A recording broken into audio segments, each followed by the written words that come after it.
ഞങ്ങളതേ സമയത്ത് ഒരു കോൺഗ്രസിൻ്റെ ഒരു MLA-ക്കെതിരെ ആക്ഷേപം ഉയർന്നു വന്നപ്പോൾ തക്ക സമയത്ത് ഉചിതമായ മാതൃകാപരമായ നടപടികളെടുത്ത് അദ്ദേഹത്തെ മാറ്റി നിർത്തി, സസ്പെൻഡ് ചെയ്തു, പുറത്താക്കി. ഒരു പ്രൊട്ടക്ഷനും ഞങ്ങൾ കൊടുത്തില്ല. അതും ജനങ്ങൾ വിലയിരുത്തി.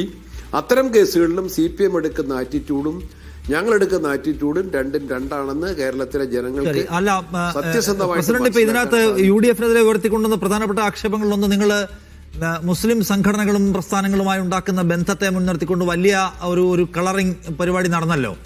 അത് നിലമ്പൂരിലുണ്ടായിരുന്നു, ഇപ്പൊ ഈ ലോക്കൽ ബോഡിയിലുണ്ടായിരുന്നു. രണ്ടിടത്തും അത് വിജയിച്ചില്ല. സോ ആ സ്ട്രാറ്റജി കേരളത്തിൽ പൊളിഞ്ഞു, ജനം അത് തള്ളിക്കളയുകയാണ് എന്ന് തോന്നിയോ, എന്ന് മനസ്സിലാക്കുന്നോ നിങ്ങൾ?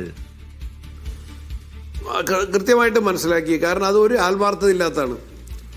ആദ്യം പാർലമെന്റ് ഇലക്ഷനിൽ അവർ നടത്തിയത് ന്യൂനപക്ഷ വോട്ടുകൾ ആകർഷിക്കാൻ സാധിക്കുന്ന പ്രചരണ പ്രവർത്തന തന്ത്രങ്ങളായിരുന്നു. അത് നടക്കാതെ പോയപ്പോൾ എന്താണ്, മലപ്പുറം ജില്ലയും മുസ്ലിം ജനസാമാന്യത്തെ ആകെയും മുഖ്യമന്ത്രി ബോധപൂർവം ആക്ഷേപിക്കുകയാണ് ചെയ്തത്. അതൊരിക്കലും തിരുത്തിയിട്ടില്ല. അദ്ദേഹത്തിൻ്റെ ഹിന്ദു അഭിമുഖം വളരെ മനഃപൂർവ്വമായിരുന്നു. പിന്നീട് ഞങ്ങളെ സംബന്ധിച്ച് ഞങ്ങൾക്കെതിരെ ഉയർന്ന ആക്ഷേപം, അതിന് കൃത്യമായിട്ടുള്ള മറുപടി ഞങ്ങൾ പറഞ്ഞു. ആരാണ് കളങ്കിതർ, ആർക്കാണ് ബന്ധം എന്ന് കൃത്യമായിട്ട് ഞങ്ങൾക്ക് സമർത്ഥിക്കാൻ, തെളിവുകൾ സഹിതം സമർത്ഥിക്കാൻ, ദേശാഭിമാനി ഉയർത്തി സമർത്ഥിക്കാൻ സാധിച്ചു. അവസാനം മുഖ്യമന്ത്രി തെരഞ്ഞെടുപ്പിൻ്റെ പ്രചരണത്തിൻ്റെ കൊടുമ്പിരി കൊണ്ടു നിൽക്കുന്ന സമയത്ത് അത് സമ്മതിക്കേണ്ടി വന്നു. ഞങ്ങളുമായിട്ടാണ് ചർച്ച നടത്തിയത് എന്ന യാഥാർത്ഥ്യം മുഖ്യമന്ത്രിയെ കൊണ്ട് സമ്മതിപ്പിക്കാൻ ഞങ്ങൾക്ക് സാധിച്ചു. അത് വലിയൊരു മാറ്റമായിരുന്നു.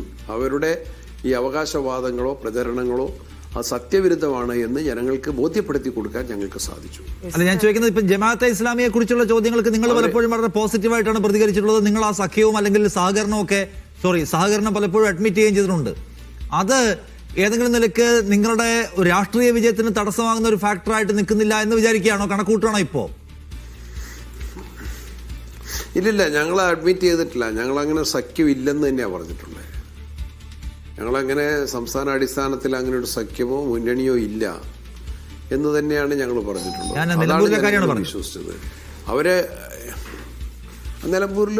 നിലമ്പൂരിലെ കാര്യം ഞങ്ങൾ പറഞ്ഞു. അവരെ ഞങ്ങൾ വോട്ട് തരുമെന്ന് പറഞ്ഞു. വോട്ട് വേണ്ടെന്ന് ഞങ്ങൾ പറഞ്ഞിട്ടില്ല. അത് ഞങ്ങൾ സത്യസന്ധമായിട്ട് ആ കാര്യം പറയാം. ശരി, ഒരു കാര്യം കൂടി പ്രസിഡന്റ്, ഇപ്പൊ ഇതിന് ഈ BJP ഉണ്ടാക്കിയിട്ടുള്ള വിജയം കാണുന്നുണ്ടല്ലോ. തിരുവനന്തപുരത്ത് അവരുണ്ടാക്കിയ മുന്നേറ്റം കാണുന്നുണ്ട്. പലയിടത്തും അവർക്ക് നമ്പർ വലുതാക്കാൻ പറ്റി. കോഴിക്കോട് കോർപ്പറേഷൻ പോലും ഇരട്ടിയാക്കിയിട്ടുണ്ട് അവർ. ഈ വെള്ളാപ്പള്ളി നടേശൻ എന്ന് പറയുന്ന വ്യക്തി, SNDP അതിൽ നിന്ന് മാറ്റിയെടുത്തണം കേട്ടോ. വെള്ളാപ്പള്ളി നടേശൻ എന്ന് പറയുന്ന വ്യക്തി, അദ്ദേഹം ഒരു മാലമാല പോലെ പറഞ്ഞ വ്യാജങ്ങൾ, വംശീയത, അത് BJP-ക്കാണ് ഗുണപ്പെട്ടത് എന്ന് തോന്നുന്നുണ്ടോ കണക്ക് നോക്കുമ്പോൾ? ഇന്ന് ഞങ്ങളത് പ്രതിപക്ഷ നേതാവിൻ്റെ തന്നെ വാർത്താ സമ്മേളനം ഞാനും കണ്ടിരുന്നു. അദ്ദേഹവും വ്യക്തമാക്കിയിട്ടുണ്ട്. CPM അവസാനം കൊണ്ടുവന്ന വർഗീയ രാഷ്ട്രീയം അവർക്ക് തന്നെ അത് ഉപയോഗപ്രദപ്പെടുത്താൻ കഴിഞ്ഞില്ല, ഉപകാരപ്രദമായില്ല. BJP-യുടെ ലൈനാണ് അവർ സ്വീകരിച്ച രാഷ്ട്രീയം, BJP-യുടെ പ്രചരണ തന്ത്രങ്ങളാണ്.